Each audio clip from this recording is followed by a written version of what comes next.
adolescence. Parentalité et adolescence. Bonjour et bienvenue sur Parentalité et Adolescence, le podcast qui vous donne des outils et des clés dont vous avez besoin grâce à des interviews d'experts sur divers sujets autour de l'adolescence. L'adolescence n'est pas obligée d'être synonyme de chaos, alors soyez joie, il y a des solutions. Avant de commencer, n'hésitez pas à suivre le podcast sur les réseaux sociaux, Instagram et Facebook en tapant Parentalité et Adolescence car ça me permet d'échanger avec vous. Vous pouvez également vous inscrire à la newsletter sur le site parentalitéetadolescence.com. Bienvenue dans ce nouvel épisode où nous allons découvrir l'univers de l'IEM de Talence à travers le regard des professionnels qui y travaillent. Cet établissement éducatif spécialisé offre un accompagnement personnalisé aux enfants et aux jeunes adultes en situation de handicap moteur. Dans cet épisode, nous allons entendre les témoignages et les expériences de ceux qui travaillent au sein de l'IEM de Talence. Nous allons découvrir les défis qu'ils rencontrent chaque jour, les réussites qu'ils ont obtenues et les moments qui les ont les plus marqués dans leur parcours professionnel. J'espère que cet épisode vous plaira. Bonjour à tous les trois! Bonjour Sarah. Aujourd'hui, nous sommes à l'IEM de Talence. Pouvez-vous nous présenter la structure, à quoi elle sert, qui y travaille et à qui elle s'adresse, s'il vous plaît? Anne Coidon, je suis la cadre de santé de l'IEM de Talence, un institut d'éducation motrice qui appartient à l'association APF France Handicap qui est ouvert sur Talence depuis 1972. Actuellement, au sein de l'IEM, nous accueillons 66 jeunes âgés entre 15 et 25 ans en situation de handicap, en général avec plutôt des déficiences motrices, voire des troubles associés. L'IEM de Talence a 3 missions essentielles.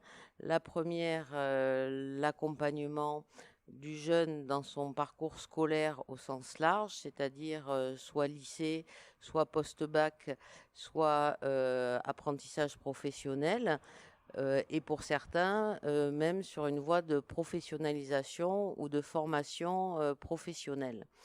La deuxième mission de l'IEM est de pouvoir permettre aux jeunes qui sont dans notre établissement d'accéder à un parcours et un suivi médical, que ça soit avec un médecin généraliste ou un médecin de médecine physique et réadaptation, et de pouvoir bénéficier de toutes les prises en charge paramédicales que nécessite l'état de la personne, avec des ergothérapeutes, kinésithérapeutes, psychomotriciens, psychologues, diététiciennes, orthophonistes, infirmières, aides-soignantes, AES, et puis aussi avec une volonté d'une prise en charge éducative en lien avec l'âge des jeunes que nous accueillons.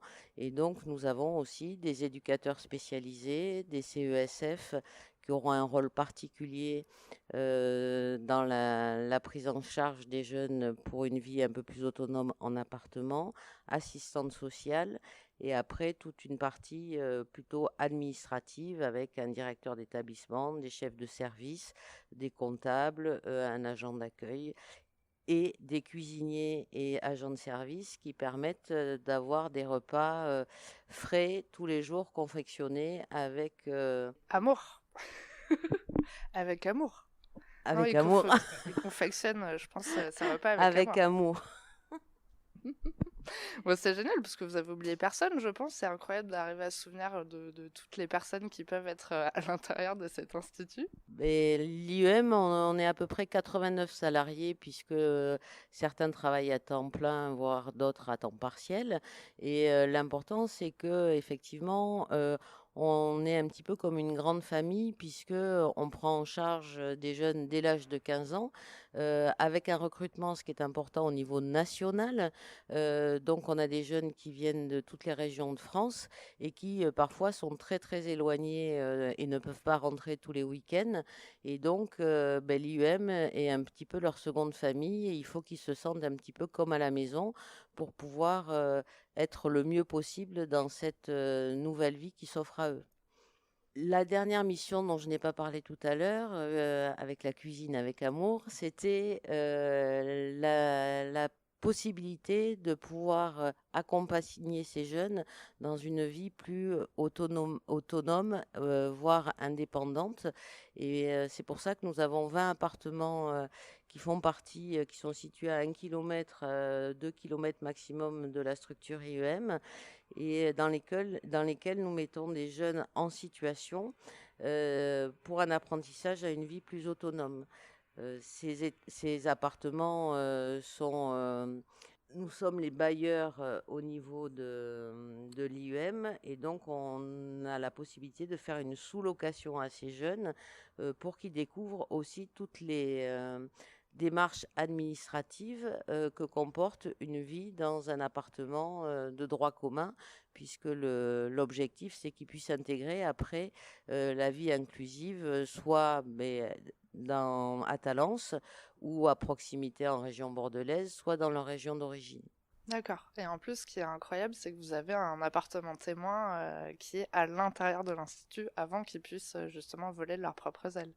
Oui, le principe, c'est que on puisse faire des essais avant de les mettre en appartement. Donc, on a un studio complètement domotisé dans la cour de l'IUM qui répond à toutes les questionnements qu'on pourrait avoir sur le niveau d'aide humaine ou d'aide technique ou de dépendance du jeune avant qu'il puisse aller en appartement.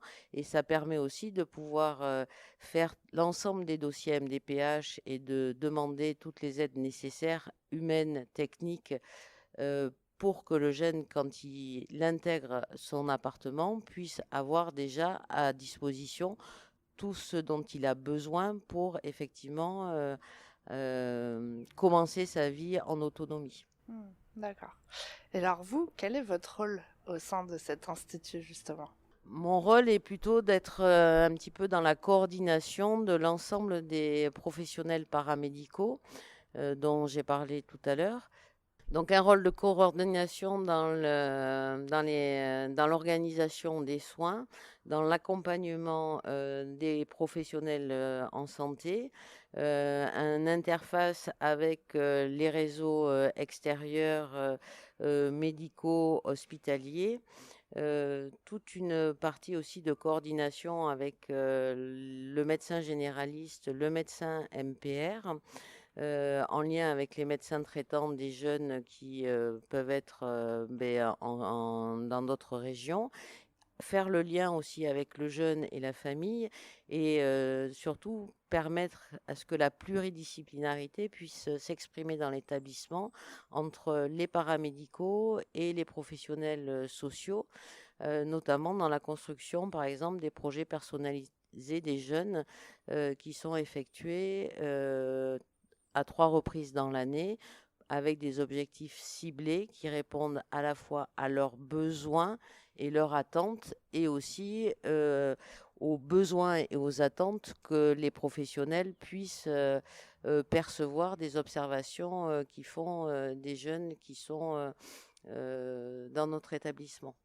L'autre aspect assez important, c'est aussi tout l'aspect de collaboration avec le directeur de la structure, l'adjoint de direction, le responsable des professionnels éducatifs, ou le responsable de la logistique et des services généraux, afin que on puisse assurer une astreinte 24 heures sur 24 dans l'établissement en cas de problème. C'est un établissement qui reste ouvert quasiment 365 jours par an, hormis 4 semaines sur la période estivale du 21 juillet au 21 août, et qui ferme aussi les 2 semaines des vacances scolaires de décembre. Autrement, tout le reste du temps, c'est un établissement qui est ouvert avec un fonctionnement 24 heures sur 24, pour permettre à ces jeunes de pouvoir rester dans l'établissement s'ils le souhaitent, ou certains dont les conditions de retour en famille ne sont pas possibles en raison soit de leur situation sociale, soit en raison de leurs problématiques médicales. Ce qui est important de souligner aussi, c'est que au fur et à mesure des années. Il y a des compétences propres qui ont été développées par l'ensemble des professionnels de l'IUM de Talence et qui permettent d'accueillir des maladies neurodégénératives, donc avec un alourdissement de la dépendance au fur et à mesure des années. Et ce qui est assez unique en France en termes d'accompagnement. Eh ben, merci beaucoup pour cette présentation. Alors, comme on l'a vu, c'est une équipe pluridisciplinaire et on a la chance d'avoir avec nous 2 autres membres de l'équipe. Est-ce que vous pouvez vous présenter, s'il vous plaît? Bien sûr, bonjour Sarah. Moi je m'appelle Clément, je suis éducateur spécialisé à l'IUM de Talence depuis bientôt 4 ans. Je suppose que tu vas me demander quel est mon rôle ici, j'anticipe. Hein. Exactement. Voilà, mais c'est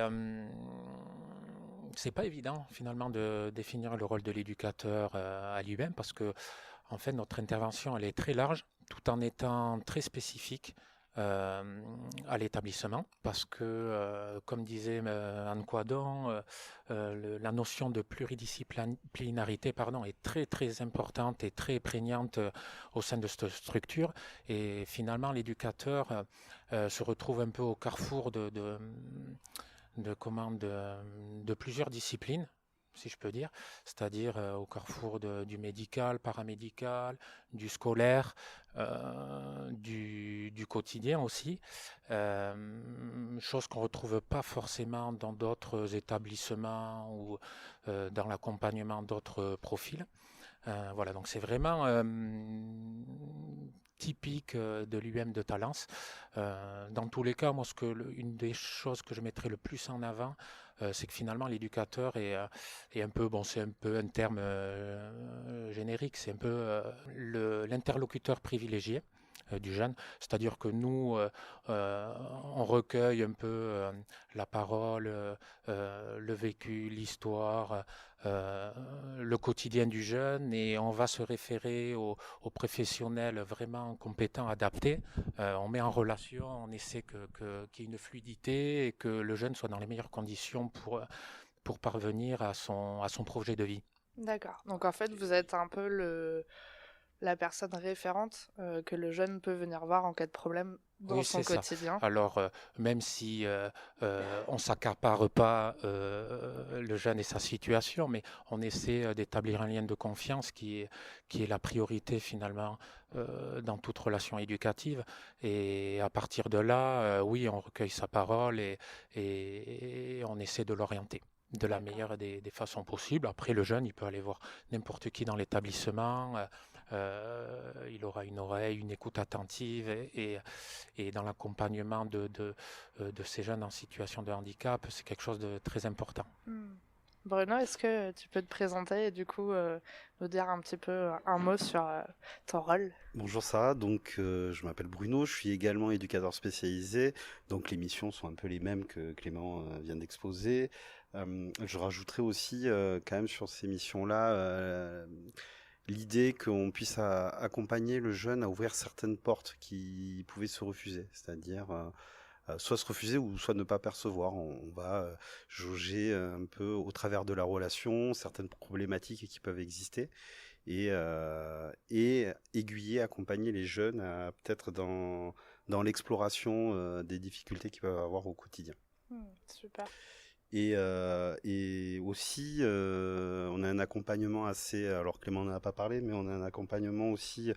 par exemple, moi, il est vrai que la plupart des jeunes que j'accompagne aujourd'hui sont inscrits à la faculté. D'accord. Donc je vais avoir un accompagnement un peu plus serré, entre guillemets, sur comment les jeunes vont pouvoir accéder à tous leurs droits au sein des établissements type fac.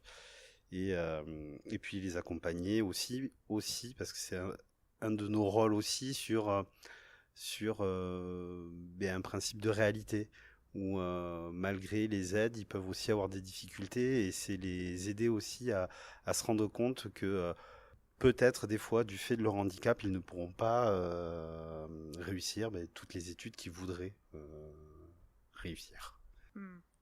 Est-ce que, du coup, je ne sais plus, parce qu'il y avait beaucoup de personnes dans cet institut, est-ce qu'il y a un psychologue qui est au sein de l'institut? Oui, nous avons une psychologue qui est là à temps partiel, qui à hauteur de 50 à 50%. qui permet de faire le lien et de pouvoir, l'équipe pluridisciplinaire, comme elle n'est pas présente en permanence, a un rôle très important puisque dès qu'il y a des situations où on trouve que le jeune est moins bien ou que l'éducateur a, lors d'un entretien, pu détecter une souffrance, une difficulté par rapport à une scolarité, on a la possibilité de pouvoir effectivement lui en parler et elle va décider avec le jeune, puisque rien ne se fait sans l'accord du jeune, quel que soit l'âge du jeune que nous accueillons, de pouvoir mettre en place un suivi. C'est valable pour pour la psychomotricité aussi. Il n'est pas rare qu'en cours d'année, après des observations, puisque ce sont des jeunes qui arrivent en général au mois d'août, il n'est pas rare qu'on s'aperçoive, peut-être qu'au mois de décembre ou janvier, qu'il y a une problématique qui se dégage sur l'image du corps, par exemple. Et à ce moment-là, on peut demander à la psychomotricienne, au moins avant d'amorcer un suivi, de faire un bilan, de pouvoir s'entretenir avec le jeune pour voir s'il y aurait un intérêt ou pas à mettre en place cette prise en charge. Pour les soins de kinésithérapie et d'ergothérapie, c'est un peu différent puisque ce sont des préconisations déjà de base. Alors la psychomotricité, la psychologie peuvent être aussi des préconisations de base du médecin MPR, mais en général, ce sont des choses qui sont déjà posées dès le bilan d'entrée du jeune, puisque tous les professionnels, les rééducateurs, font un bilan d'entrée pour permettre de voir un petit peu s'il y a une évolution pendant l'année, dans la mesure où on a des maladies neurodégénératives qui peuvent aller très vite, ou des myopathies aussi qui peuvent s'aggraver assez rapidement. Donc ces bilans nous servent un petit peu de point d'ancrage et de voir l'évolution, puisque ce sont des jeunes qui arrivent, certains à 15 ans, et qui peuvent quitter l'établissement à leurs 25 ans. Donc 10 ans à cet âge-là pour une personne, c'est beaucoup, c'est peu et c'est beaucoup par rapport à une projection dans leur vie future. Mais ça permet voilà, de nous d'avoir des indicages pour nous dire si il y a une évolution positive ou hélas négative par rapport à certaines pathologies. D'accord. Alors là, j'ai plusieurs questions qui me viennent. La première, c'est est-ce qu'il y a un âge limite pour rester à l'institut? Est-ce qu'au bout d'un moment, ils doivent forcément quitter l'institut? Alors, initialement, l'âge limite, c'est 25 ans. Maintenant, il y a des possibilités, si les jeunes n'ont pas fini, par exemple, leur parcours scolaire, c'est-à-dire qu'ils sont en première année de master et qui veulent faire un master 2, on a la possibilité de faire une demande dérogatoire au niveau de l'ARS, qui est notre tutelle, et c'est l'ARS et non pas l'IUM qui va décider si oui ou non il y a une possibilité d'une dérogation d'âge. En général, l'ARS l'accorde pour une année. 2 ans, c'est vraiment un type exceptionnel si il y a réellement des raisons pour accorder cette dérogation. D'accord. Du coup, on parle de cette équipe pluridisciplinaire depuis tout à l'heure. Comment ça fonctionne? Comment vous faites pour tous rester en contact, pour suivre le cas d'un jeune en particulier? Comment vous vous organisez au quotidien? Alors, il y a plusieurs dispositifs qui permettent ceci. Le premier, c'est on a un logiciel de soins informatisé qui est en libre accès pour l'ensemble des professionnels qui vont pouvoir noter les éléments clés de la prise en charge de façon quotidienne. Chacun, bien sûr, en fonction de sa profession, a des accès qui sont plus ou moins importants. Et donc, on a une possibilité de cocher pour que l'ensemble de l'équipe pluridisciplinaire soit informé d'une situation d'un jeune sur une situation particulière. La deuxième chose, c'est que nous avons des réunions pluridisciplinaires tous les mardis pour travailler et faire les projets personnalisés des jeunes.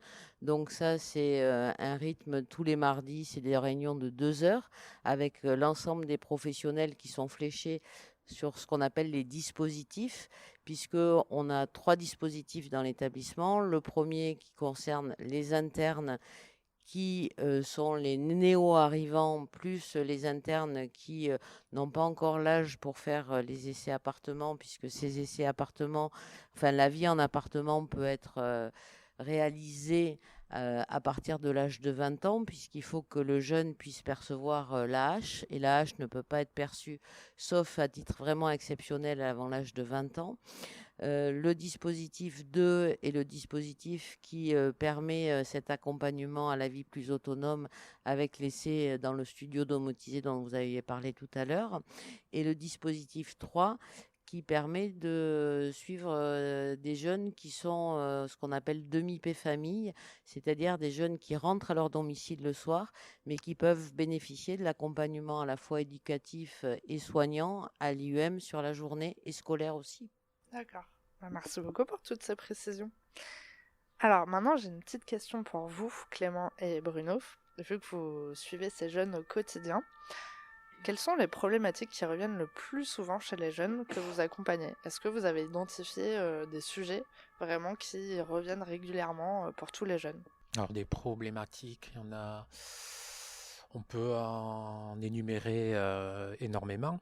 Bon, la première qui me vient à l'esprit quand tu parles de problématiques, et Anne Quadon l'a abordé brièvement tout à l'heure, c'est la confiance en soi, l'estime d'eux-mêmes. C'est vrai que moi, dans la plupart des rencontres, des échanges ou des entretiens, que ce soit formels ou informels, on perçoit que de par leur histoire, leur vécu, leur parcours, liés à leur situation de handicap aussi, il peut y avoir une grande fragilité, même une fêlure au niveau de leur confiance en eux. Et on voit que ça peut impacter du coup leur quotidien, leurs projets au sens large du terme, leur projet qui soit sur le plan scolaire, formation, insertion, ou tout simplement leur épanouissement personnel. Donc c'est vrai que moi, c'est quelque chose que j'observe énormément et sur lequel j'essaie de travailler. Et là, je voulais préciser justement en appui avec la psychologue de l'établissement, parce que nous aussi, en tant qu'éducateurs, il y a des sujets, notamment très sensibles, qu'on peut aborder avec eux, mais après, venir les étayer, venir vraiment les travailler en profondeur, c'est vrai que c'est là que renvoyer vers un professionnel compétent où il va aller un peu plus en profondeur est nécessaire.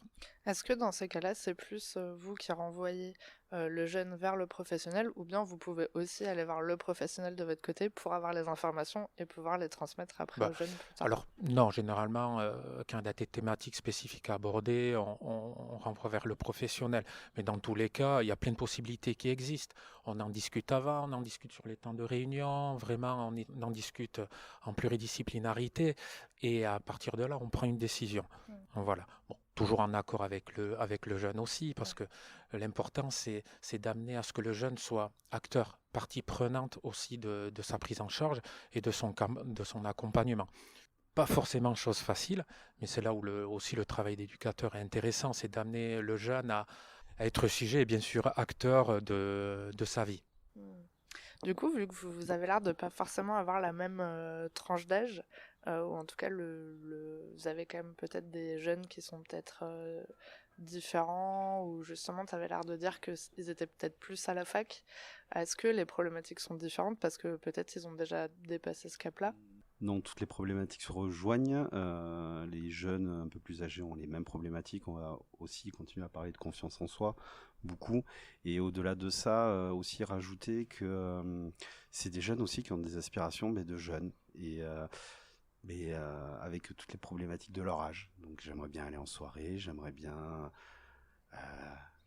boire de l'alcool, j'aimerais bien faire la fête, j'aimerais bien aller en boîte de nuit. Bon, je vais peut-être pas tout énumérer, mais... Et du coup, vous les accompagnez Alors là-dessus? non, on Comment les ça se passe? accompagne... Alors, évidemment, on ne les accompagne pas en boîte de nuit, mais en tout cas, on essaye de travailler avec eux et de faire en sorte que toutes ces choses, toutes ces activités dont ils se sentent empêchés, du fait de leurs conditions et de leur handicap, et bien de faire en sorte qu'ils puissent vraiment participer au mieux à cette vie-là, à cette vie sociale, à cette vie festive, à cette vie universitaire, scolaire, professionnelle, en tout cas en essayant de diminuer les contraintes au maximum. D'accord. Oui, c'est vrai qu'on parle beaucoup d'autonomie depuis tout à l'heure, donc finalement, il y a aussi tous ces sujets de la vie quotidienne qui rentrent en jeu. Et je me souviens que la première fois quand je suis venue ici, je me faisais la réflexion de me dire que le tram était assez loin. Et finalement, le jeune avec qui on échangeait a dit, bah oui, pour moi, c'est aussi une étape à passer. Et effectivement, ce côté où finalement on est à l'intérieur, il y a tout le monde qui est là pour nous. Et en fait, à un moment donné, il faut aller à l'extérieur sans avoir toute cette équipe qui est là pour nous aider. Et ça peut aussi faire assez peur, je pense. Alors ça fait assez peur, et d'autant plus qu'on a tendance à l'oublier, parce que nous, on va prendre le tram tous les jours sans se poser de questions, on va aller dans Bordeaux, en ville, sans trop se poser de questions, mais pour eux, prendre le tram, déjà c'est une première étape. Ils peuvent avoir des contraintes du fait de leur handicap qui va complexifier la prise de transport en commun. Et s'ils arrivent à passer cette étape, je prends un exemple comme ça, mais ils vont en ville, ils vont dans le centre, ils vont se retrouver sur des rues pavées, ça va devenir compliqué, et ainsi de suite. On peut décliner toutes les problématiques qu'ils rencontrent. Et c'est aussi accepter ça, et comment, alors c'est le travail beaucoup de l'ergo qui va travailler ces sujets-là, mais c'est comment leur permettre d'être inclus au maximum dans la société civile, sous toutes ses formes. Alors moi, j'ai envie de poser une petite question, parce que oui, on parle de handicap, mais il y a aussi des belles histoires.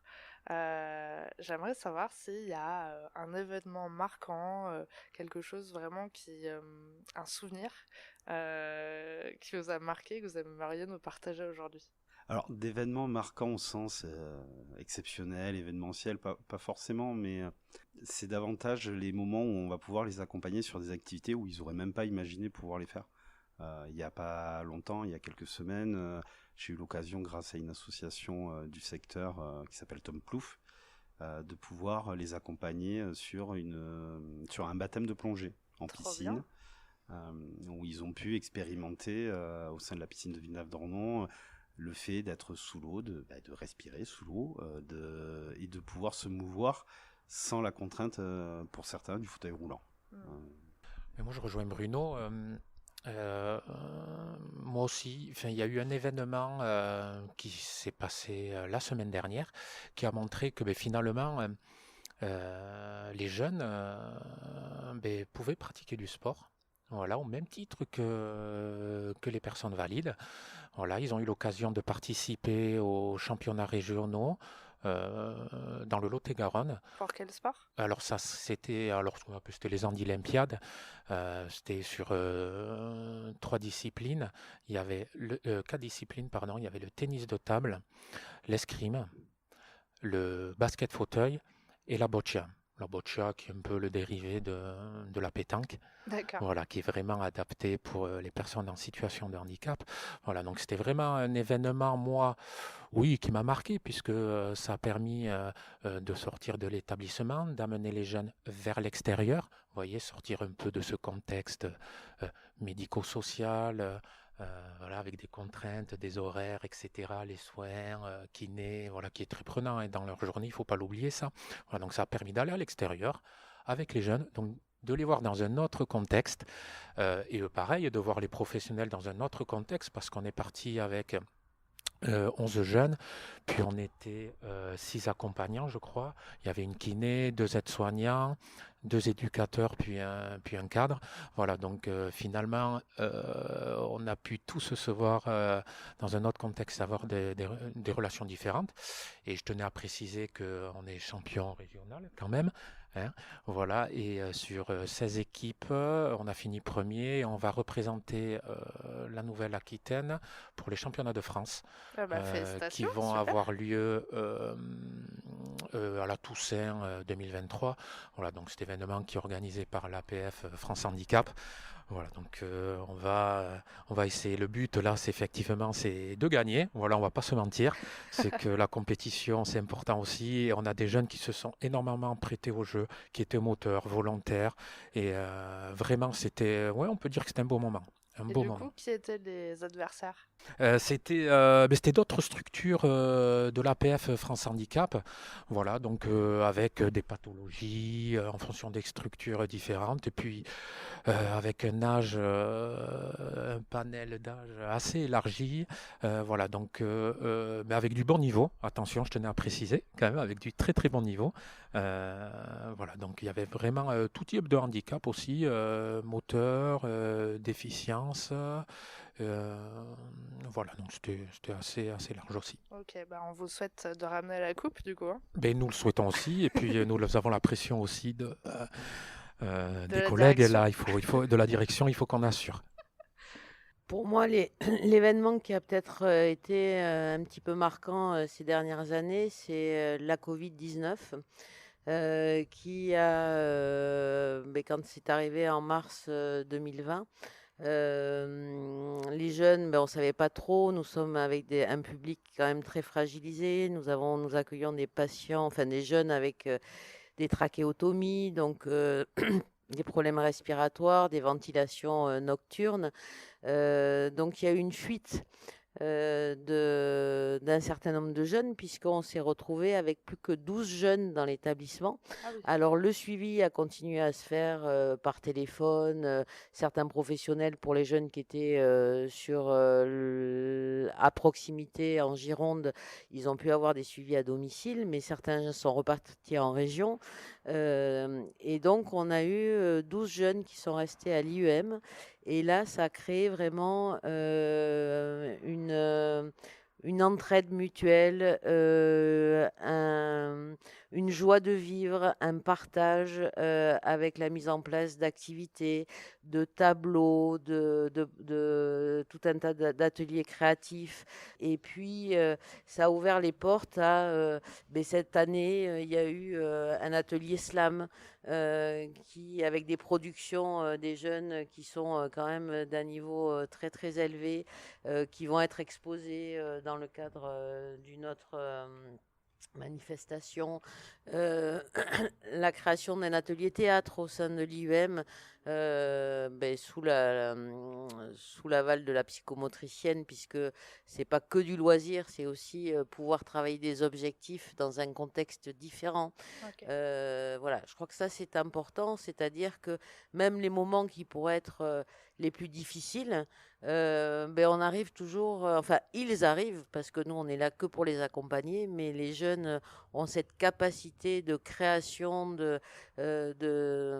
d'envie, tout simplement envie de vivre malgré leur situation de handicap. Et je crois que ça c'est un grand bonheur pour moi. Parce que voilà, on arrive à banaliser complètement la situation de handicap, et on voit que quand l'environnement est adapté aux problématiques des personnes, il n'y a plus de barrières.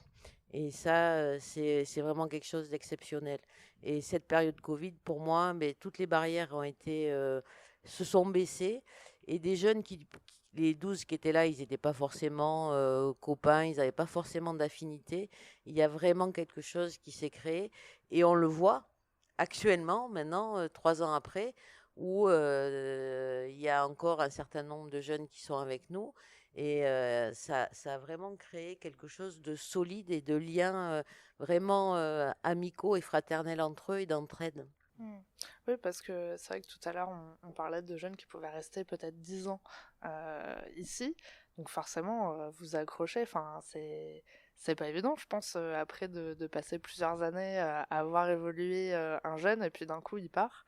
Est-ce que c'est dur pour vous? Est-ce que vous arrivez à mettre de la distance un petit peu avec ça? Est-ce que vous avez des nouvelles de temps en temps? Parce que c'est vrai que tout à l'heure, quand je suis arrivée, c'est Clément qui m'a dit ah bah il y a un ancien qui est venu nous voir, donc est-ce qu'il y en a qui reviennent régulièrement? Comment ça se passe à ce niveau-là?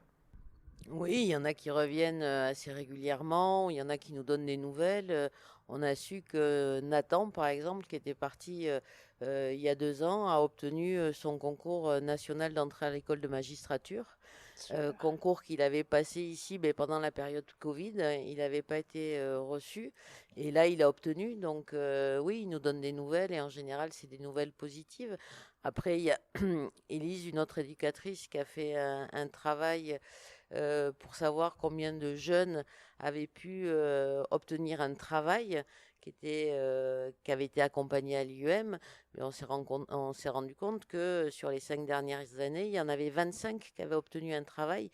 Alors, soit en CDI, soit du CDD, soit un travail dans une association, hein, c'est pas forcément dans une entreprise, mais on voit qu'il y a des portes qui s'ouvrent et je pense que c'est quelque chose d'important pour les professionnels de se dire que il y a un réel intérêt de pouvoir accompagner ce public et de leur permettre de prendre leur envol dans la vie, tout simplement. Super message, mais c'est parfait parce que ma question d'après concerne ça. Donc c'est la fameuse question pour les auditeurs. Donc là on va avoir de la chance parce que vous êtes 3, donc on va avoir droit à avoir 3 messages normalement. Est-ce que vous avez envie de transmettre un message aux personnes qui nous écoutent aujourd'hui? Mais peut-être moi, avec ma casquette plutôt de paramédicale, c'est de dire que ce qui est important dans le handicap, c'est qu'il ne faut pas s'arrêter à la pathologie initiale. C'est qu'il faut croire dans les capacités de ces jeunes. Bien sûr, tous ne pourront pas avoir leur bac, tous ne seront pas en mesure d'avoir un travail, tous ne seront pas en mesure d'avoir une vie autonome en appartement, mais quelle que soit la situation des personnes, il y a une solution. Et l'important dans ce message que j'aimerais transmettre, c'est que souvent les familles sont complètement désemparées parce que il y a 2 types de handicap. Il y a ce qu'on appelle le handicap congénital. Donc ça, c'est une souffrance qui a lieu au moment de la naissance et la personne, ou sur une maladie génétique. Donc la personne est porteur d'une maladie qui va se développer un peu plus tard. Et puis il y a le handicap acquis. Et le handicap acquis sont des personnes qui vont avoir un accident de vie à un moment donné et pour qui tout va être bouleversé, à la fois pour la personne elle-même, mais à la fois pour l'entourage et la famille. Et moi, j'aimerais conclure. Actuellement, on a une jeune à l'IUM qui est arrivée il y a 1 an dans la structure, qui a hélas eu un accident de vie qui est dramatique et qui s'est reconstruit à partir du sport. Et qui là fait partie du Centre fédéral handisport. En tennis de table et qui potentiellement, 6 ans après sa maladie et ce qu'elle a vécu et la douleur que ça a engendré chez elle, va peut-être être au JO de Paris en paralympique, en tennis de table. Et je pense que ça, c'est la plus belle victoire qu'elle peut avoir, même si elle a encore besoin de se construire et de se construire avec ce handicap qu'elle ne connaissait pas et qui est très douloureux pour elle. Mais le sport a été une porte de sortie, au moins temporaire pour elle. Et je pense que toutes les situations peuvent avoir une porte de sortie. Maintenant, il ne faut pas hésiter à ce que les gens prennent contact au niveau des MDPH, des maisons départementales des personnes handicapées, pour faire valoir leurs droits et savoir un petit peu quels sont les dispositifs qui existent sur le territoire, parce que le handicap est quelque chose de tellement varié, tellement différent, tellement en fonction des âges, en fonction des pathologies, en fonction des territoires, que les gens sont souvent un petit peu noyés, que les médecins traitants ne sont pas forcément non plus au courant de tout ce qui peut exister comme dispositif.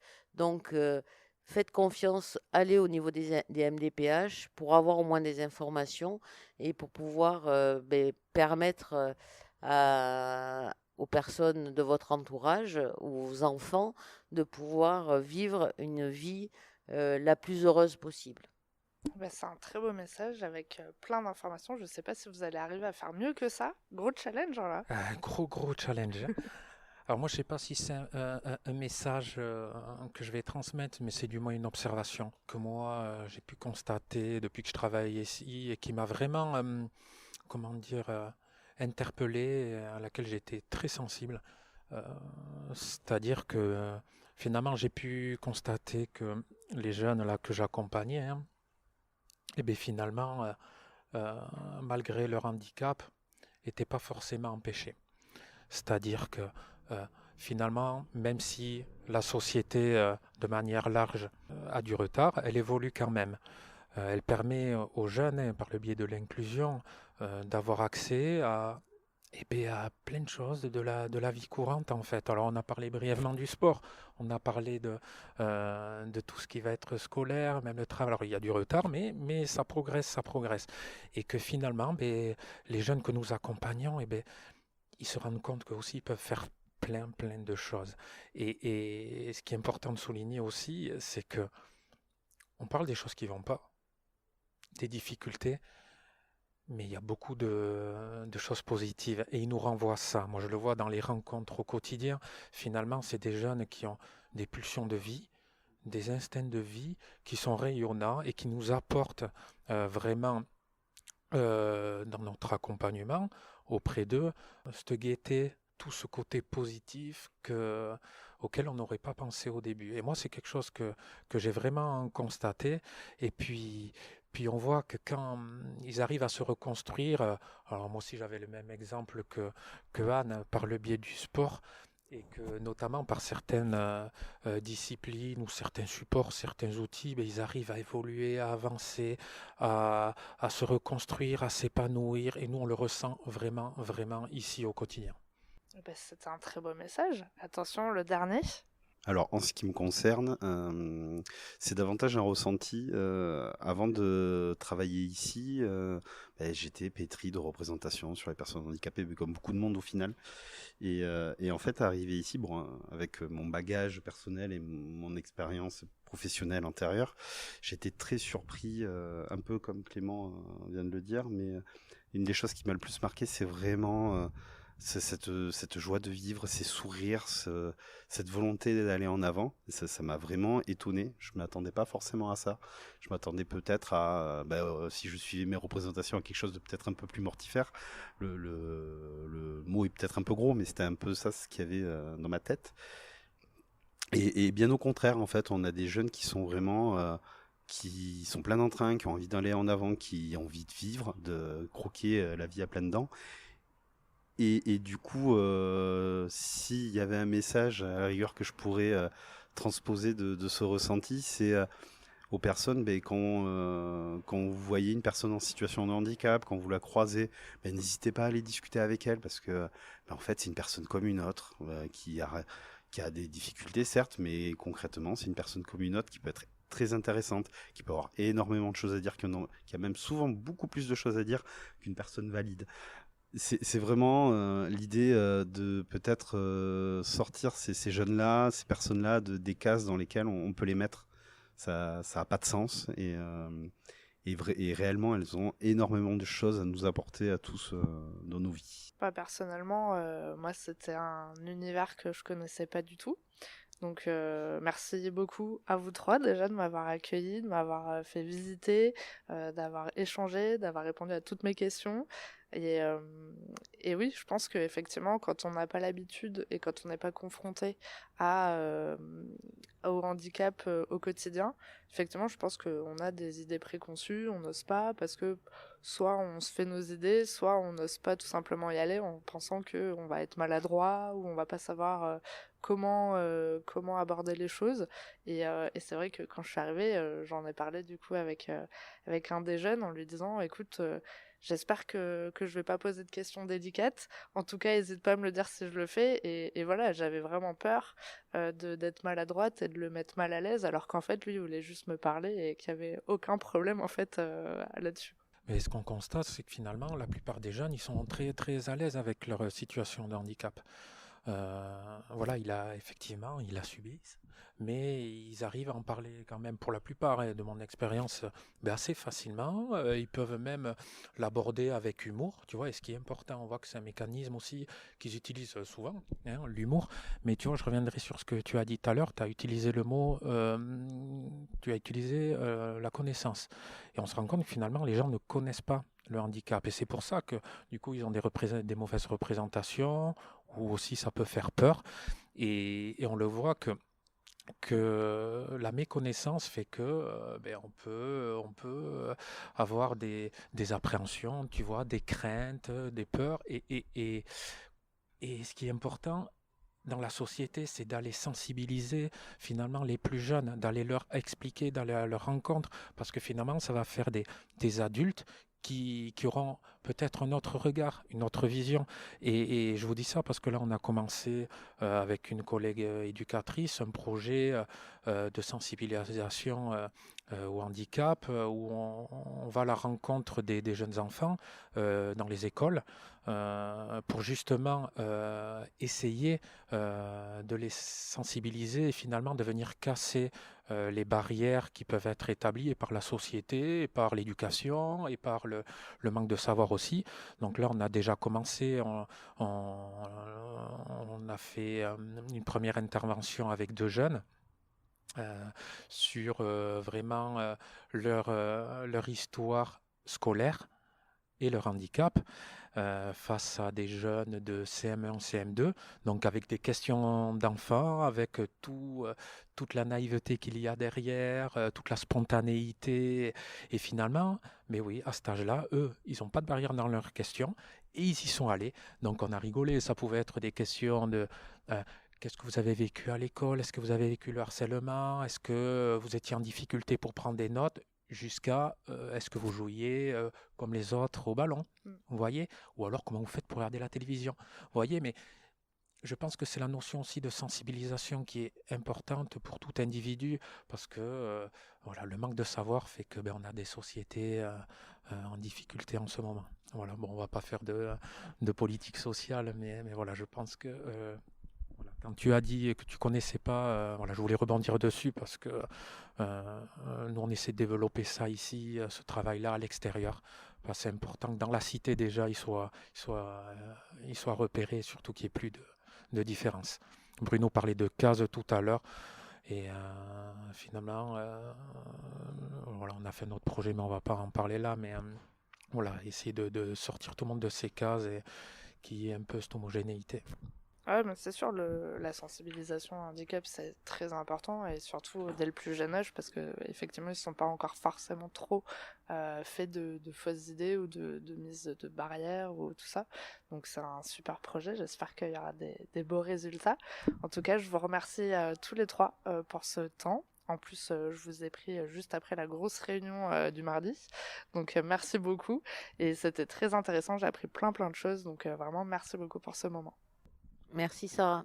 Merci d'avoir écouté l'épisode jusqu'au bout, j'espère qu'il vous a plu. N'hésitez pas à le partager auprès d'un parent qui pourrait en avoir besoin, de noter l'épisode si la plateforme d'écoute vous le permet, car ça aide le podcast à être référencé et donc à être plus visible pour d'autres auditeurs. On se retrouve la semaine prochaine pour un nouvel épisode. À bientôt!